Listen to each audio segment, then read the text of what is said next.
So what we do is we remove the friction, we take the labor out, and we provide this beautiful set of open source data platforms available as managed services on top of all the major clouds in all the major regions.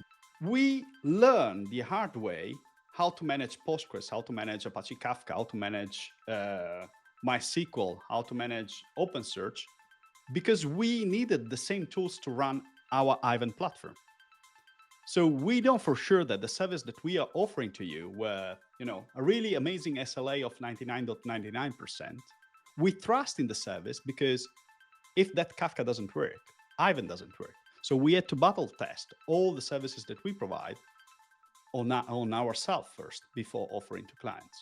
Going into Postgres on Aiven and feeding into Hasura. Anyways, that was just fun. And the latest. So it's streaming mode until Hasura. So it's the closing loop of the data.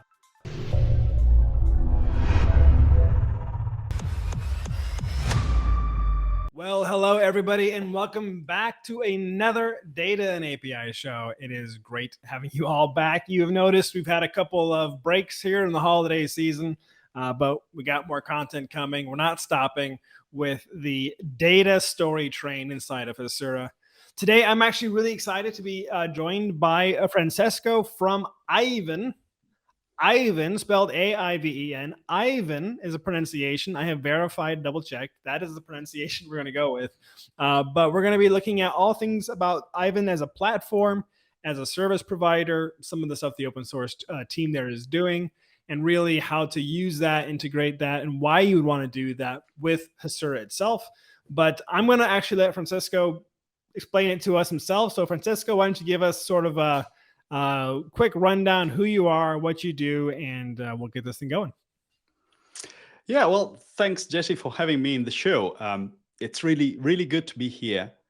As you said, I work for Aiven, which, by the way, has the right pronunciation because the Italian pronunciation is the correct one. And we are lucky enough that the Finnish one is exactly the same. So all sorted. What I do for life is I'm a senior developer advocate. That is what I do 8 hours a day. The remaining time, most of it is dedicated to evangelize Italian food and the good way of eating Italian food. So, like if you see me on Twitter or other places, you know that most of my content is related to using technology to find out good ways of eating Italian food. So what would that be? Let's take a little side trip here. So what's the nuance between not just what is good Italian food, but what is a good way of eating Italian food? What would classify? Okay, so there are two things. First one is the recipe, which like the basic thing is pineapple pizza. That doesn't exist in Italy, or we offer them that only to tourists. The second thing, which actually is as important as the recipe, is the time dedicated to eat. In Italy, eating, it's just more than sitting at a table and putting stuff into your mouth. Is enjoying the staying together while you eat some good food.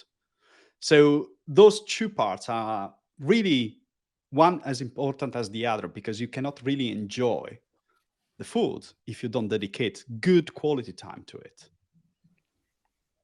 And I would say that's probably the best metaphor for this show. Like, you can just get, ready-made stuff off the shelf, but like, we're digging into the meat of it, and we're going to spend time to actually do that. So like, this is welcome to your Italian dinner of Aiven, probably a 3 or 4 course at least. And we're gonna dig into that. So I'm not gonna belabor that metaphor any further, but that's fun. I didn't know that the Italian food was such a. I mean, you're Italian, so Italian food is kind of default important. But like, I didn't know that was a specific thing that you focused on. So that's cool. Well, I love any food. I can protect only what I know really well, which is my home one.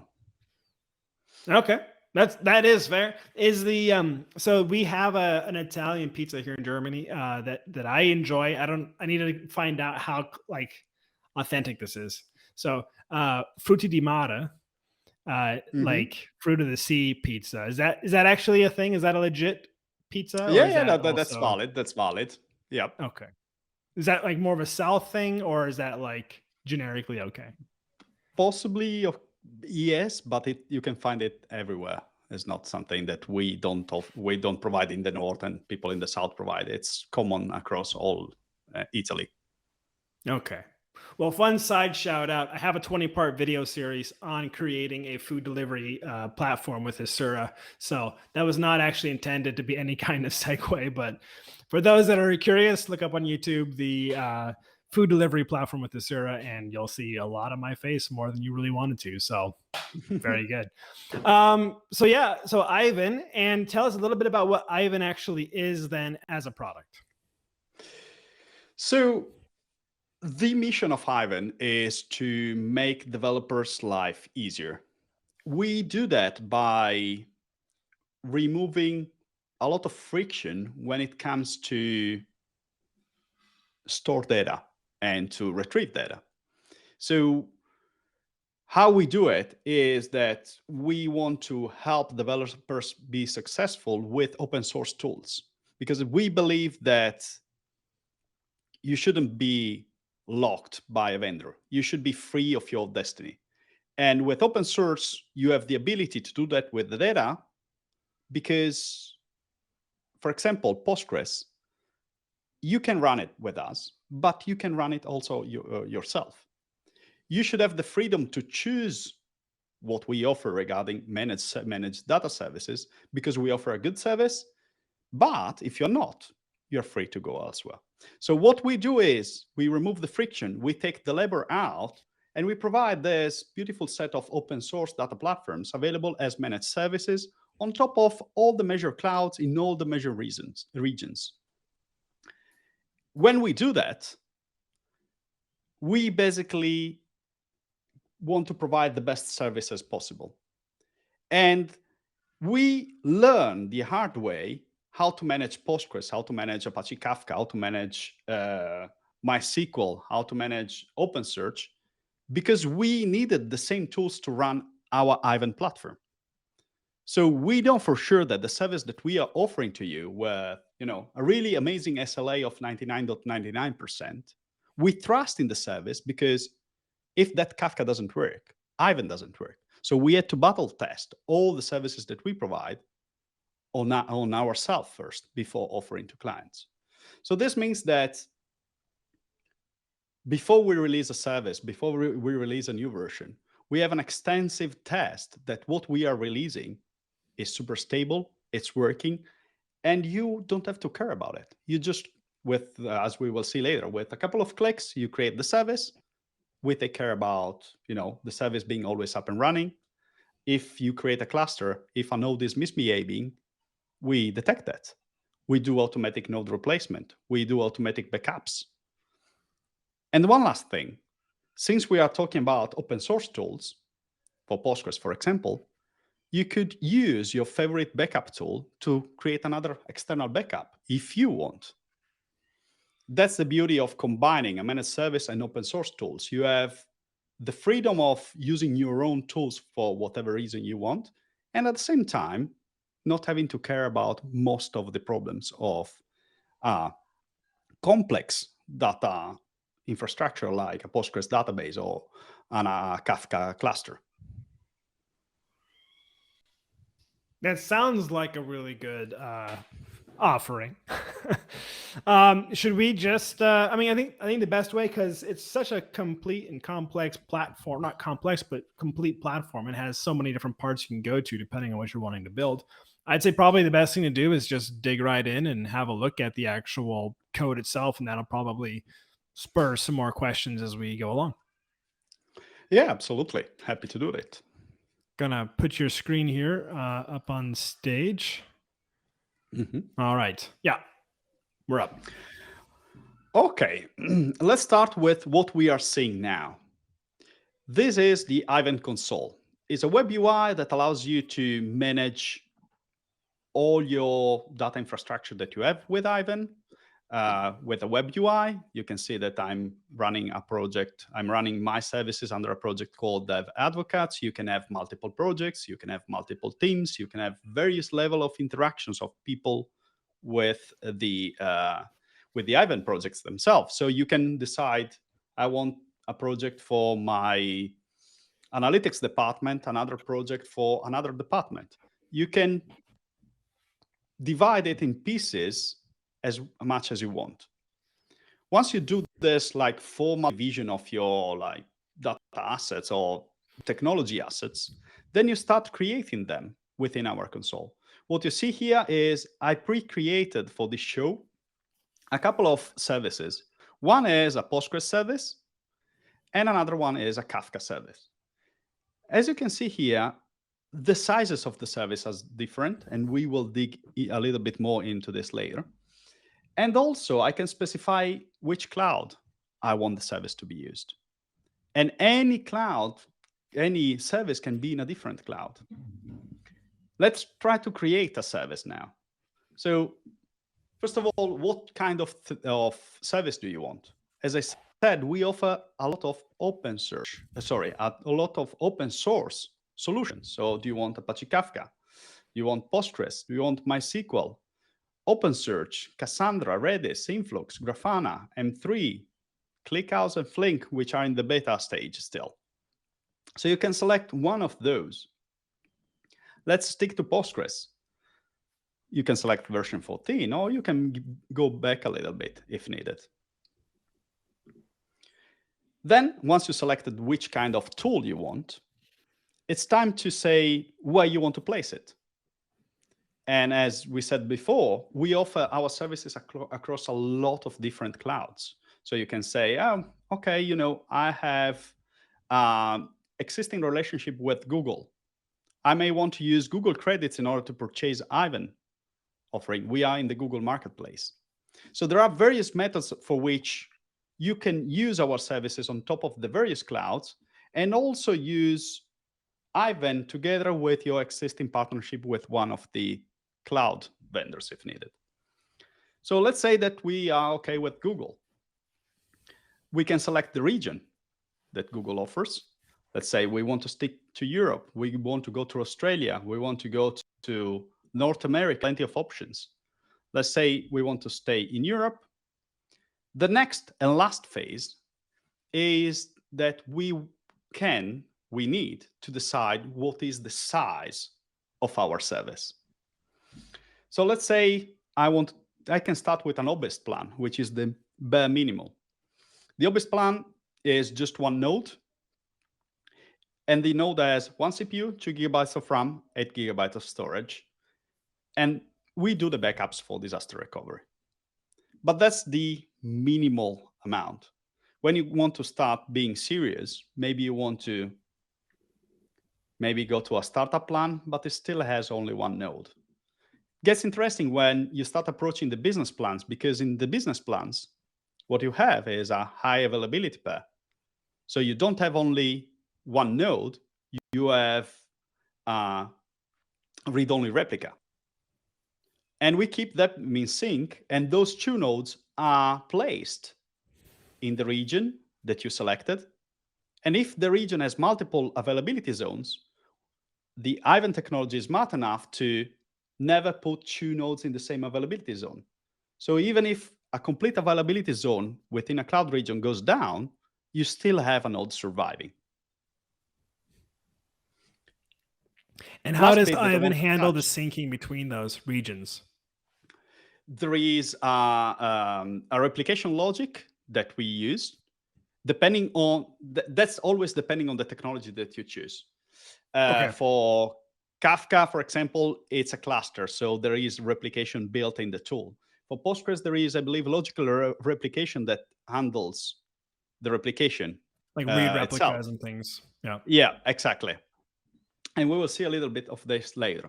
One last thing that I want to briefly mention is that the price that you see here, it's all inclusive. You don't have to pay extra for backups. You don't have to pay extra for network. We take care of it. So you have a data intensive, network intensive application that reads and writes a lot of data. For us, it's always 250 a month. Oh, really? So you don't charge by pass through at all. It's all based on No, just the capacity. the shape of the service itself, and that's That's valid for actually pretty all the good. Yeah, if you services. got, yeah, that's actually really, like, nobody does that. So it's actually really, really interesting if you have a product where you're like, I just need to know. And I think this is potentially something that maybe even hits a lot of European companies a lot. A lot of times accounting's kind of like, I want to know what the monthly bill is going to be. I don't want to know what the range is going to be. I want it to just not go down, and I want to know what I'm paying every month, like just straight out. Exactly. And I think that's a really valuable proposition. No. Yeah, exactly. It's about, exactly what you said, knowing how much you're going to pay. Then you need to have extra horsepower because, the holiday season is coming, or now there is Black Friday coming. You are forecasting a peak of activity on the database. Let me show you. So first of all, let's try to create this. Let me scroll down and name. Oh, you can also add additional storage if you want.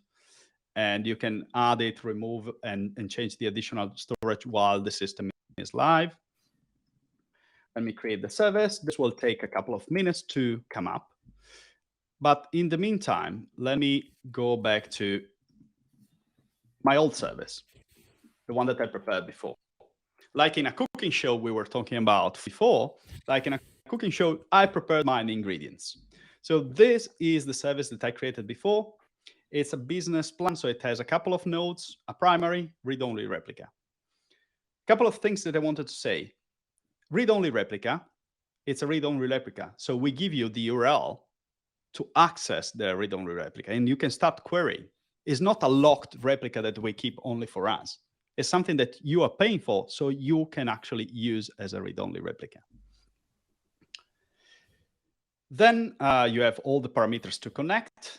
And by the way, this is the web UI. We also have CLI, Terraform, and Kubernetes integration if needed.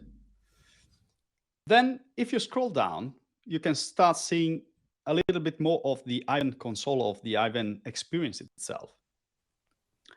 Because you can, for example, I want to tag this Postgres as used for analytic by the analytics team.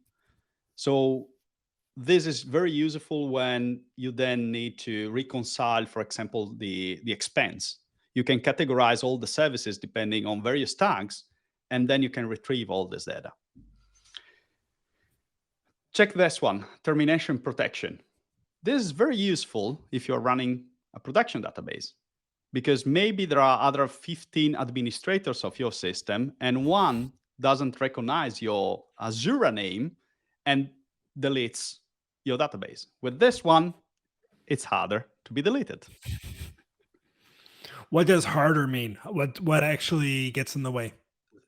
Someone has to come here, remove termination protection, and then hit the termination.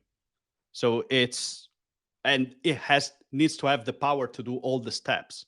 So imagine you will have 2 or 3 administrators of your system. Someone has to, on purpose, go there and change all the flags before terminating the service. And does it have logs? Are there activity logs so you know who deleted the database anyways? Yes. So we always have the logs. Even more, even if you, so let's say that you are, let's say, the devil person here. You know that I have this production database that I love. You remove the termination protection and you delete the database. We still keep the latest backup. So I could potentially be able to instantiate the state of my database as it was at the moment that you deleted. I will lose what is happening in the between. air while, yeah. Yes, but still we have the option to do that. Can you control how fine-grained that backup interval is?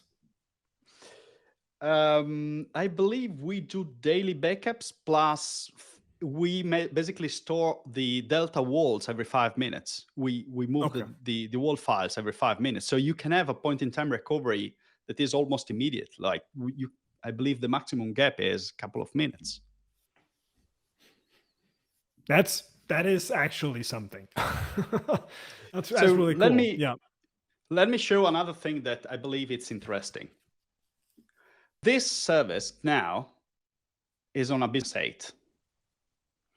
Okay, I could say Black Friday is arriving. I want to change plan to business 16. So to increase the size of my plan, because I know that a lot more people will arrive. And I can do that.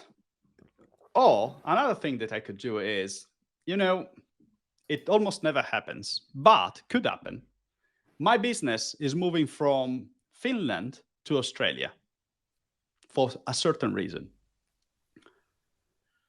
How do you do the database migration to have the database being local to what your business is? Well, usually you have to probably create another instance and do the export import yourself. With us, it's just a couple of clicks. Let's say I want to migrate cloud from Google. Let's go to Amazon. Let's go to Amazon Europe. Do you have a preference? Should we go to Milan? Why not? I mean, I'm in Germany, but like we can go to Milan. Okay, let's go to Frankfurt then. I click on migrate. Now the service is still up and running. I can go to the service and ping the service and it's still up and running. So what you can see here is that we are adding virtual machines. We are adding nodes to the cluster. This new node will be in Frankfurt on Amazon. At a certain point, the node will be up and running. We will start importing the latest backup that we have, and then we will start syncing until the primary node is in line with the old primary. At a certain point, when the new primary is in sync with the old primary, we will change the DNS. Well, this is the password, but I don't think anybody will be able to query it live. But we will change the DNS entry. So the DNS will point to the new node. At that point, we remove the old node, and you have automatically, with a service that is always up, all your data migrated from Google to Amazon, and the cost is always the one that you defined before. So all the networking in that case, it's free. If nobody has done migrations before, they're not going to realize just how painless that is.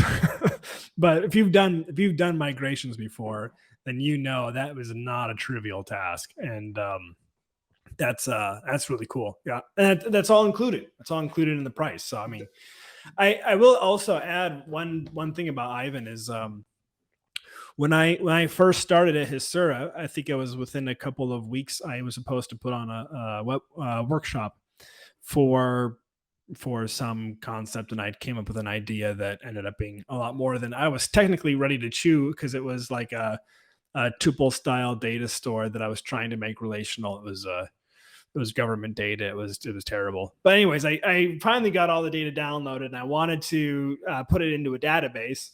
And I had finally gotten it all cleaned up and everything ready to import to my host. And Heroku was like, "Are you kidding? Like this database is massive. there's just no way that we're going to let you store this on the free tier." And but Aiven was like, "Yeah, you got 30 days. Just figure out what you want to do." And it handled like a champ. So that it really saved the day. But I think that the Aiven platform, I really appreciate just how powerful and how robust it is in letting you go out there and explore and play around with these things to test it out and see if it works. I mean, 30 days is a long time to figure out, is there going to be an immediate value for you?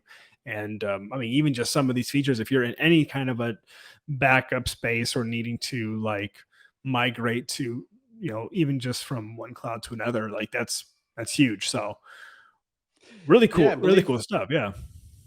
The thing is, I've been in data space for 15 years, and I feel that having less than a month to evaluate such complex tools, because Postgres is complex, Kafka, it's distributed system, is complex to evaluate if it's a good technological choice or not. So 30 days are the bare minimum that we should give in order to provide the full experience.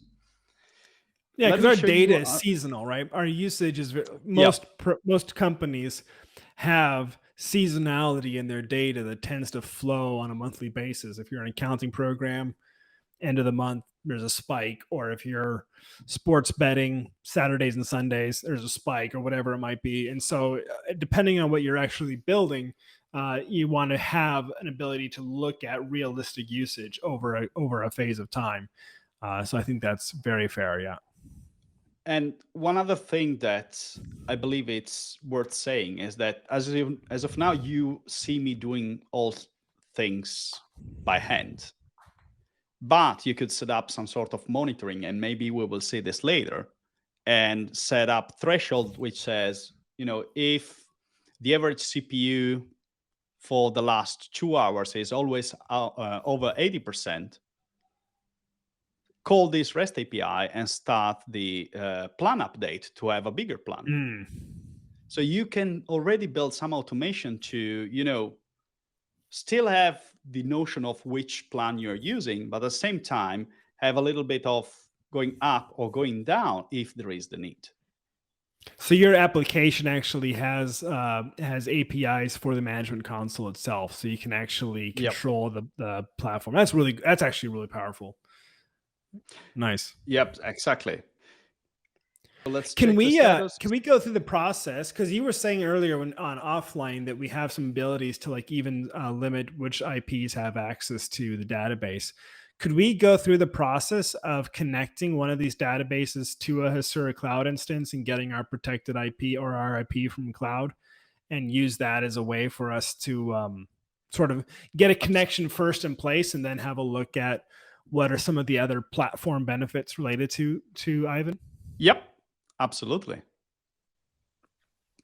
So as of now, this is the default that we have for this project. Mm-hmm. When you create, all the word is allowed to ping the database. Of course, you need to have, for the case of Postgres, the username and the password. For Kafka, we offer certificate and username and password to connect. But then you can easily change this. And you can say, I want to allow only a specific address or range of addresses to be able to ping the database itself. Let's boot up a Hasura cloud instance real quick, grab the IP from our cloud instance, and then we can toss this in there to connect it to Hasura cloud. Does that work? Yep. I don't think I have a valid login as of now, though.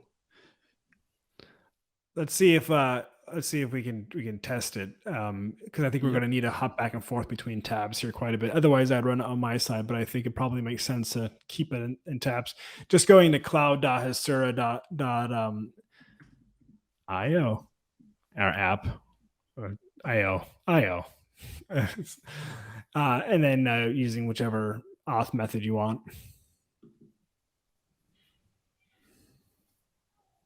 There we are. Oh, okay, add something. Yes. So okay. If we was this the project you want to use, or we could also make a new one from scratch if you want? I didn't do anything with this, so it's fine to. Okay. If you go to the settings gear there on the upper right corner of that card, we'll see down a little bit towards the bottom, we have our IP address for the Hasura cloud instance. And we can then use that as a way to lock down our database. Yep.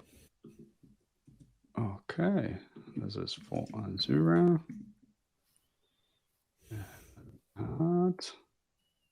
Okay, the only thing is that this will prevent me from showing a little bit of a demo later on, but if you want, can you are you using a local tool, or what are you going to use? Yeah, I'm using a local tool.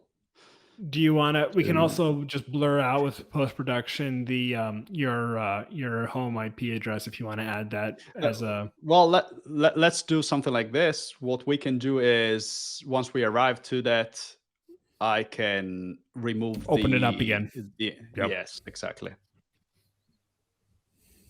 Okay. So now this should filter only the API that we saw before. Okay. And that's it from the Aiven side, because we filtered the IP address. Yeah. Let's get the connection string and add that to Yep. add that to an environment variable here, just to make be secure. And if you go to the environment variables, we can just make a new one. I usually use something like PGDB or some convention, whatever. I just make it. Those are all pre-existing ones that mean something in the system. So just make a new one. Like that? Yep. Okay. And then if we go to launch console, we give it a half second. You'll see next to the name of your product that it spins the cycle there, just saying we're updating the Hasura instance. Every time you do a environment variable change, it'll reboot your instance. And if we go to the data tab, I also really like the name Amazing Aardvark. I think that's a great generated title. Let's go to Connect Database. Okay. And I often use default, but whatever you want to use. Yep. Yep.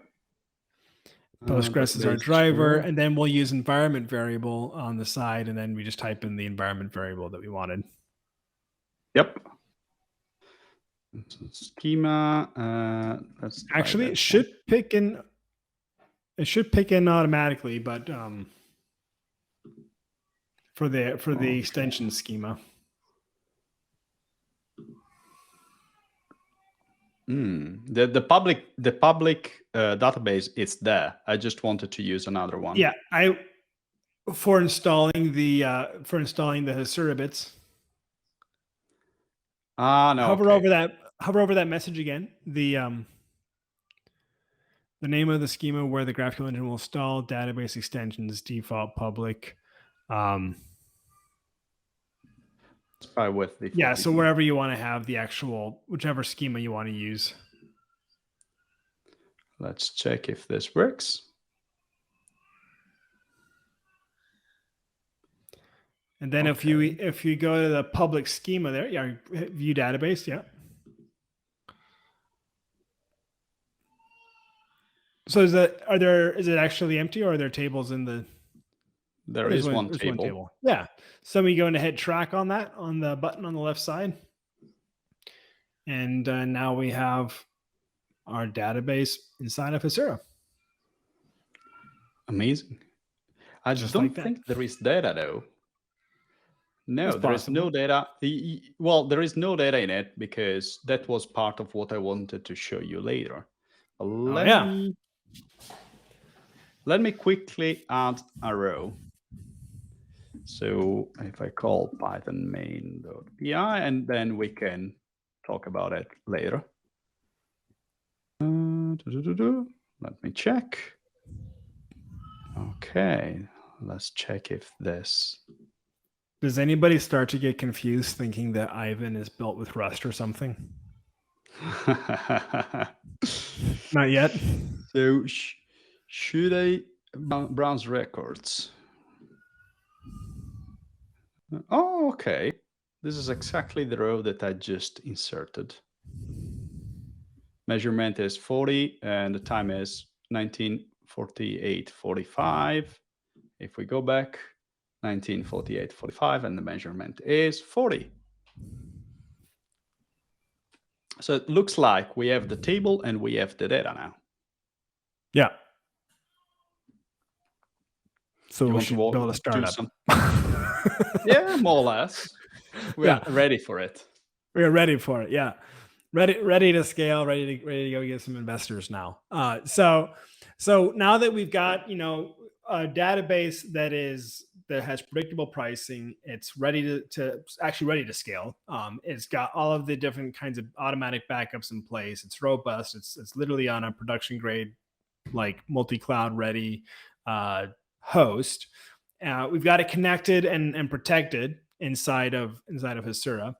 What else can the Aiven platform then be providing that would allow us to build out the rest of our service stack? Because you talked a little bit about a couple of extra services we can sort of layer on to show an additional service that then is feeding into Postgres, which then Hasura is surfacing for us with all the Hasura bits. Yeah, I just wanted to add one more thing on the Postgres itself, which is this interesting option. I told you that we had a plan with one primary node and one read-only replica that are sitting within the same cloud region. What if you need an additional read-only replica? You have all the primary in Europe, Frankfurt. You need a read-only replica on Google Cloud in Australia, in Sydney, to give low latency instead of Australia? Could we put it in San Francisco? Because I believe that your Hasura cloud instance is in San Francisco. That would actually allow us to put our API contact point really close to our data read replica. Which is the closest one here? Los Angeles would be great. Yeah, Los Angeles would be totally great. So in this case, what we are doing is we still keep the primary in Frankfurt, and then we have the read-only replica somewhere else to provide, which is a zero use case. This would never ever actually occur. If you put your database in Frankfurt, it's because you don't want it in the US. So, but yeah, that's a very valid point. Very valid point. Okay, so let's say that we did this exercise, and we will explore maybe this later. So a few other things that you have here is about management. As we said, network, you can use private link if needed. You have already a good set of metrics and logs that you can explore. But then going back to creating a more complex stuff. So where do you want to start from? Do you want to play with creating a concatenation of tools, or do you want first to be sure that your Postgres is behaving good? Yeah, I would probably go with the tools. Okay, let's do the tools. Before, what we were saying, it was when we imported the table in Hasura, it was empty and then it had a row. And I just ran a script on the terminal to publish a row.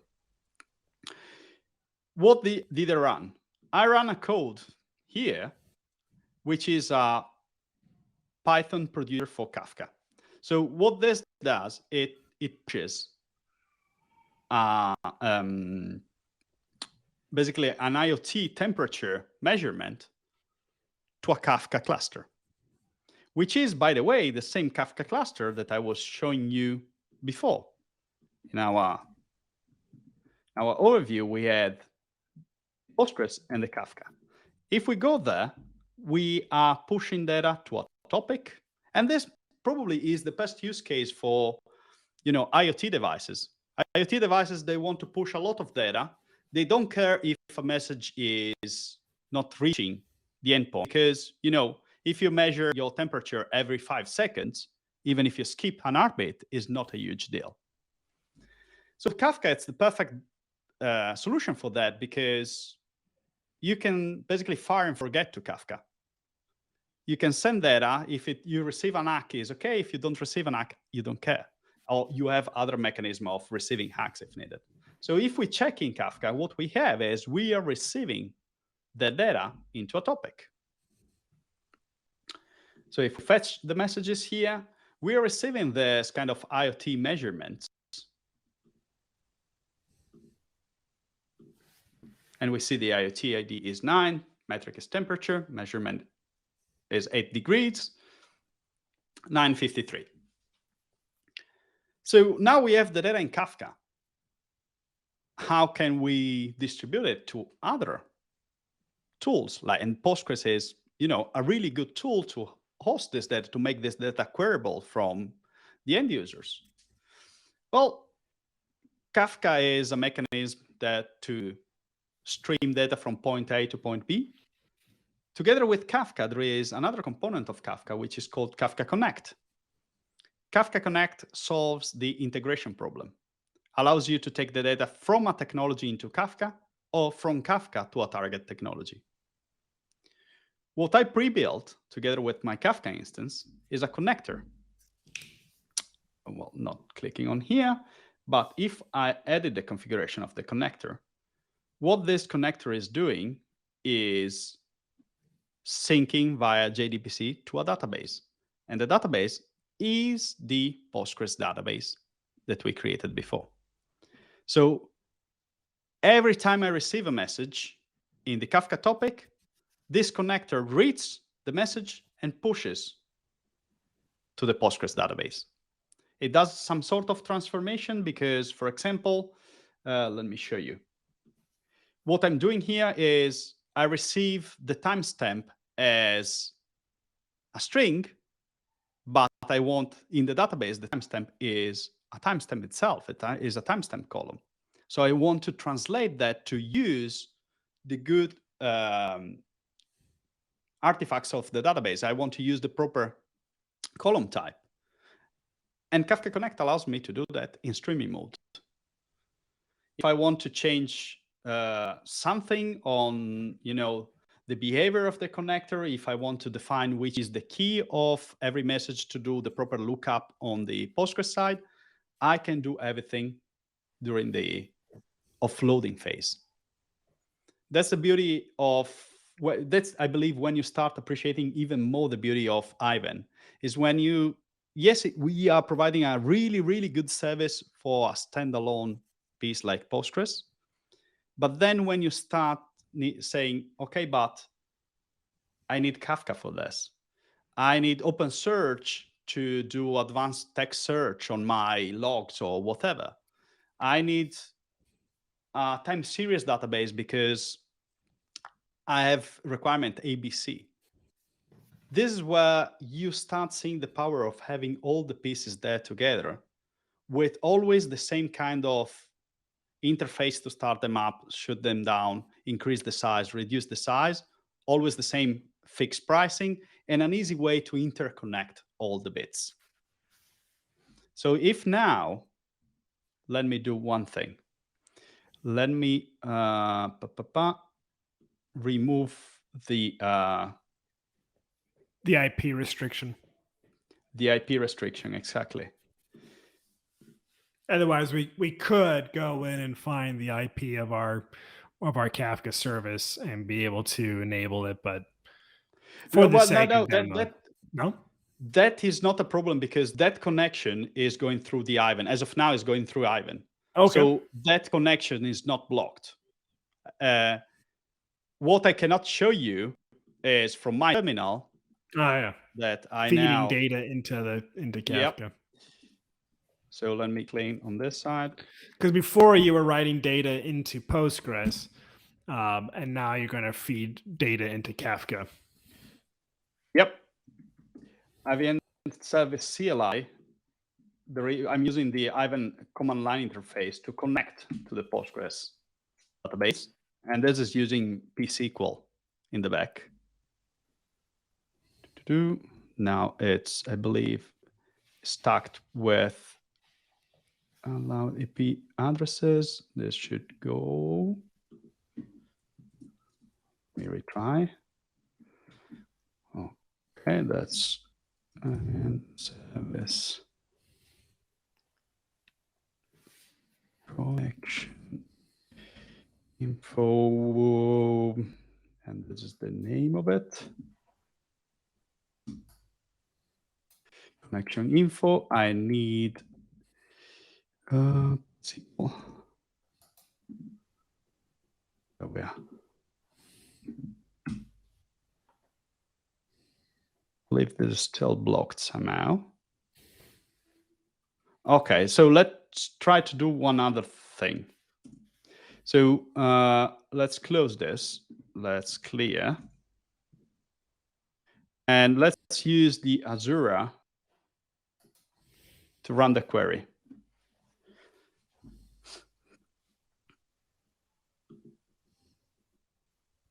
Is it still there?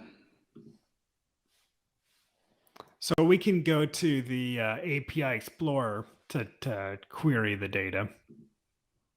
Where now is that we're it? tracking it. Back in, if you go to the top there's the API, and there's the Yep. graphical interface we can use to explore the data. Okay. And also TS.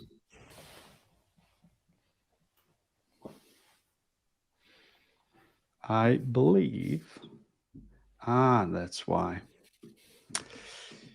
I remove all the access to the database. I need to add an entry to allow the entire word back.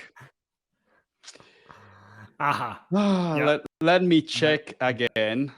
Aiven service. But that sounds like what you would want to have happen if you remove access. You wouldn't still want to be able to access. So that seems like reasonable behavior. Exactly. So let me connect now. Let's check. Oh, I'm connected. So Nice. if I do select stuff from IoT measurements, I have 2 rows. If I now do Python main.py, now it's create a new row with measurement 33, and I have the new measurement 33 immediately. You want to do something kind of fun here is if you go to the Hasura interface. Yep. And you type in delete the whole query and everything. Actually, you could instead of just deleting it, instead of query, type subscription instead of the word query. Yep. Yeah. And then just hit run. And then go back to your terminal. Script. Fire off another event. 33. And then you can go back over to Hasura. -2. Yeah. Now it should be easiest spot. 48, 33, 33, -2. It's all in here.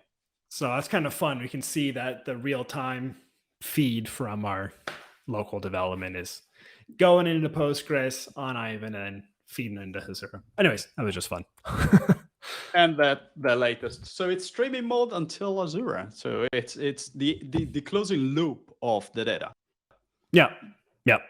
This is making the data from Postgres and soon from Kafka, from where I can kind of guess this demo is going. It's making that into an application accessible piece where then somebody can build with this service with all of the API protections, push down predicates and stuff that Hasura provides. So anyways, I'm getting ahead of it. So continue on with the demo. Mm-hmm. Yeah, I believe so. This shows a little bit of what is the integration between a couple of services. Now I want to show you a little bit the management of the services or the control of the service that you have as kind of platform administrator. So we are in Postgres now. I told you already that you can say this is the allowed IP addresses. You can set the maintenance window. The maintenance window dictates when we can apply minor services updates for fixing bugs that we understand or stuff like that. Then you have the entire option to change a lot of advanced configuration options. This is usually the scary part, specifically if you come from the on-premise world, where as a DBA, you have the full control of any parameter. You go to the cloud, and then you lose the ability to define a lot. we try to give back all the parameters possible, we only have one limit. The limit is that we need to provide the highly available service. If there is a parameter that will decrease the security or make the platform not stable enough, we will not provide that. Otherwise, you have the ability to, change a lot of parameters with us. Yeah. And this is, a lot of the times for DBA, this is good enough. But still, the last missing bit is I want to understand how my database, my Kafka cluster is running. And yes, I have some sort of logs here. Or if we go to the metrics, we have some information. But usually what you want to do is either you have already a tool that you're using to monitor something, or you want to build a monitoring system. The same stuff that we were discussing before. I want to know if the usage of my CPU is always over 90% for 3 hours.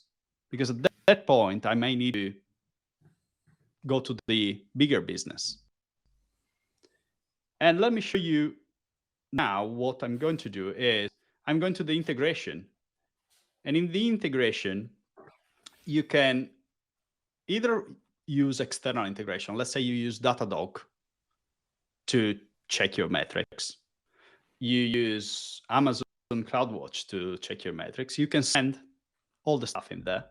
Or what you do is, well, I want to keep everything within Aiven.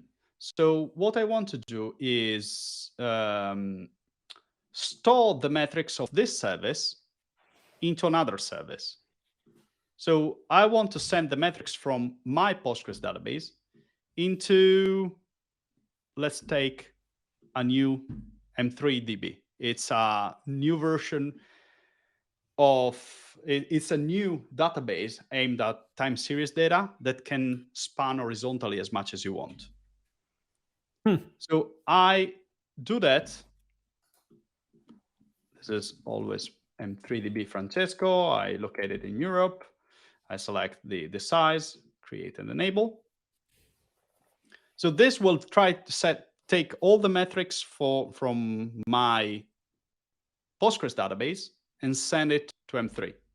The other part that I can do is go to the M3 database and say one more thing. I want to create now another integration. And this integration is to create a pre-built dashboard to show my Postgres metrics.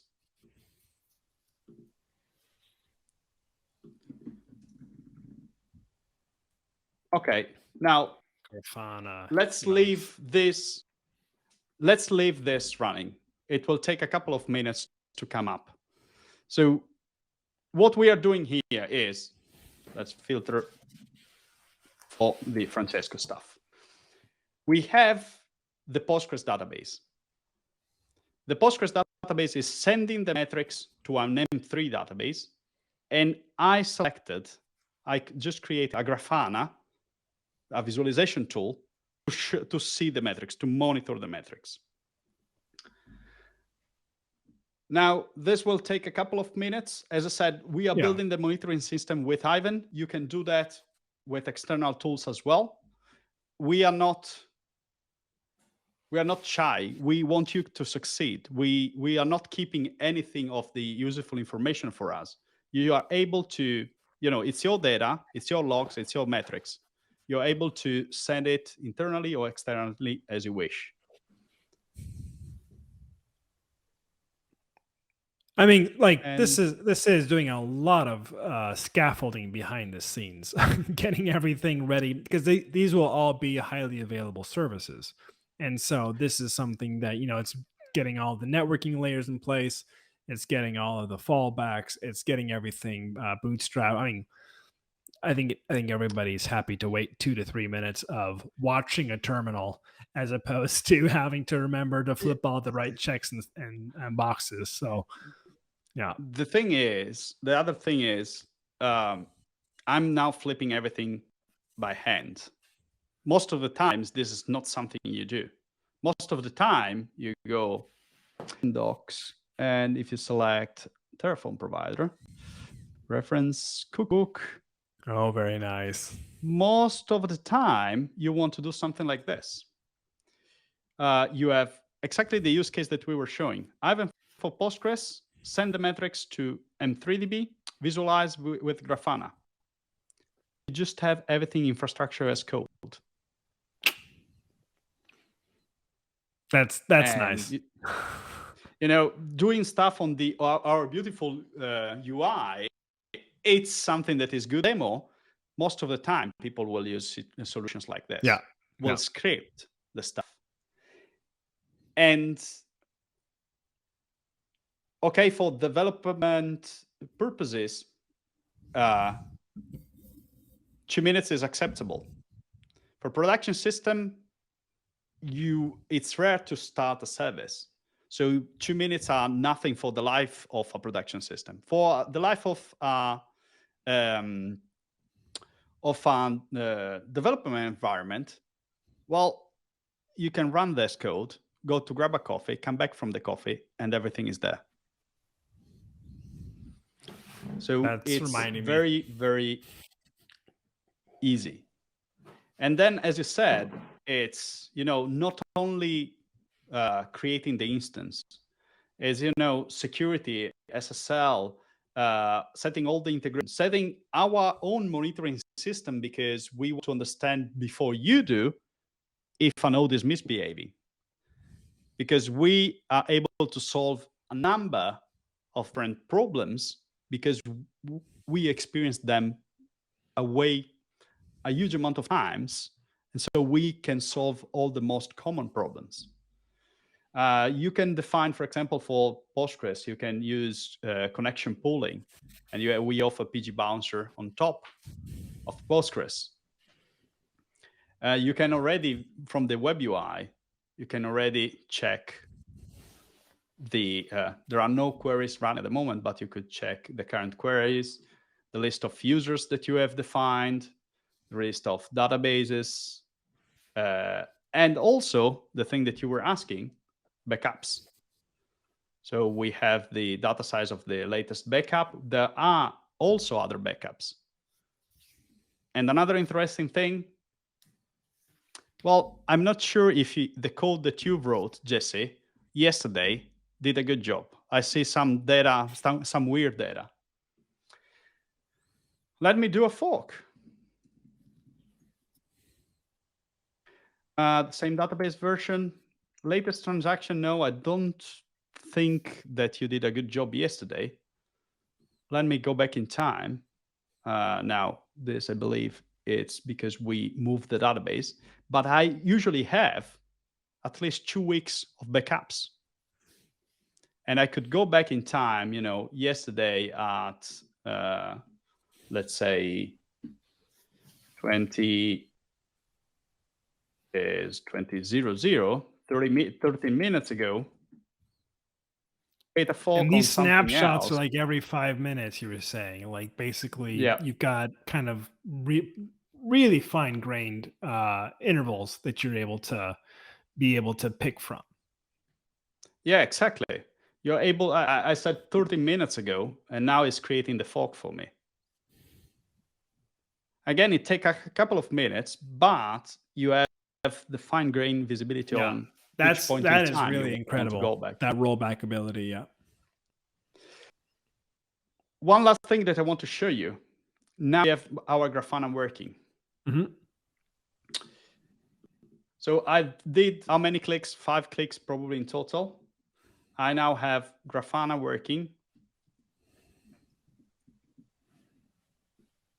I'm logging into Grafana.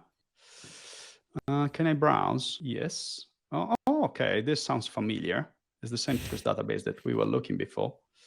And last 15 minutes. This is a pre-built Grafana dashboard that we built for you. It is the same monitoring that we use to monitor our services.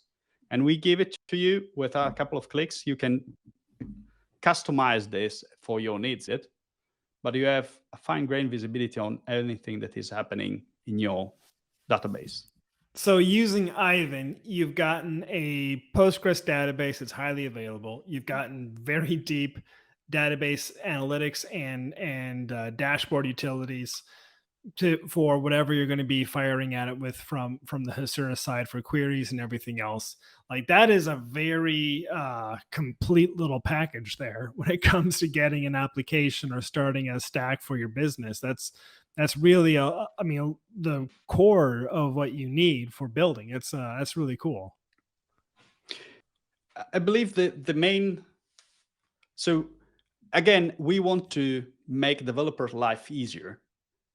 Not only the sense that it's quick to start up a service, but the entire technological life of developers should be easier. So it should be easier to develop on top of it, but also to observe, maintain, recover from incidents. All the the life cycle should be easy. And I believe this is basically the demonstration on how easy it is, or how easy it can be, if you start using Postgres, but then also, as we saw, Kafka before. Now we are using M3 and Grafana. The beauty of the platform is that makes all these little integrations a little bit easier. Yeah, truly. So we've gotten Grafana running. We've gotten our database analytics. We've been able to actually stream data from the Python utility you were using was writing. Was that the one that was inserting directly to the database, or was that inserting into Kafka? That was inserting into Kafka, and then we had Kafka to stream to the database. Kafka Connect was doing a direct pipe straight over to our database. And so we've gotten the Grafana database. We were streaming from Kafka to Postgres, and Postgres was then streaming doing a subscription for us from our data. I mean, you've gotten everything you need there for a very complete application. I think that's pretty cool. Yeah, I believe it's sorry. Possibly it's hard to keep in mind all the logical pieces that we put together. Yeah. But the beauty is it's a Lego box. You have the tools. You have, like, we give you the tools, and we give you also a special glue that makes all the tools work nicely together, and they stick together really well. Then the sky is the limit. You can pretty much plug and play as you wish. Do you need only M3 because you have a specific, IoT set of IoT devices that want to push directly to M-time series database or to Postgres? Pick just one. Do you need more? So to go back to our Yep. To go back to our original analogy, what you're saying is Aiven is like a well-stocked kitchen. It's got all the stuff you need. It's got all the tools and all the ingredients. So you're able to make whatever kind of pizza you want to serve so that you're able to actually enjoy that and do it properly. If we were to kind of full circle that. I have an extra bit to it. I have kids. One of the scariest things about having kids in a kitchen is that they could access the knives. What we offer in Aiven is the fact that all the most dangerous knives are not reachable. So we also protect, and all the possible, corners where a kid head could hit are protected. So we offer the nice kitchen experience without the risk associated to the kitchen, and with, all the possible best ingredients that you can have on top of the table. Or maybe like having a other chef in the kitchen who has access to the knife, because that's where then the actual cloud service comes in. Because if you're like, no, really, we do need this thing to be accessible or done or whatever, then they can reach out to the Aiven team, I'm sure, and be like, because any team that's able to expose that much granularity has access to all the internals. It's not like you're going to some SaaS provider that has MonkeyDB, which is some kind of hosted Postgres or whatever. I mean, like these little sometimes these services have these very, very tightly designed concepts of what a hosted Postgres database should be, but it's not really able to break out of the box of what its couple of tricks are. But Aiven's really giving you like, no, this is like a full blown, Postgres instance that if you really need to, the Aiven team can also help you with that last like 2 to 3 levels of configuration. But really to make sure, like, you're sure you want to do this because it will actually make these implications. And so that's where, like, obviously then the service team and the enterprise offerings and stuff come into play. Yeah. Exactly. So I cannot say good enough words for our support team, because they are doing really an amazing job. And every time you have a problem, there is a human behind your request. But then that's the thing. It's an open source tool. So you possibly externally can identify what are the features or the flags that you need to enable or disable. Is that a flag that we already enable? Well, you can already do it. Is it something that we don't enable? Let's start a discussion. We have expertise in-house to suggest alternatives if there are. If that specific requirement is a requirement, we will do extensive testing in order to understand if we can enable it. If all the tests are passing, well, let's enable it. And if we understand that it's a good thing, well, maybe we will enable also for all the other customers as well. That's been a really great overview of the Aiven platform. Like, I really think it's one of those ones where, even for myself, like, because I'm familiar with a lot of cloud providers, at first, when I first came across Aiven, I'm like, who? And I feel like it's really one of those most underrated players of the year concepts, because it really is a very full featured, friendly, powerful cloud that has and I also really think this can't be understated. It has a European first mindset, where it's actually like, this is a cloud that's here. Like, it's not, yeah, sure, we support Frankfurt Cloud. We're still going to pipe your data back over to the States, but yeah, it's technically like access point and whatever. So I think there's a lot to be said for companies that are based in Europe, get the idea, get the offerings. And I think that's an extremely powerful offering. It looks like you got another screen there to show on your, you can pop it back up here if you want there. But was there something else you wanted to show from your console there, or? Well, no, regarding that, check the list of clouds. Yes, there are the 3 major clouds, but there is also UpCloud, which is an European cloud. So that's also where it's a little difference, but makes the difference for some use cases. Do you need to for a lot of use cases?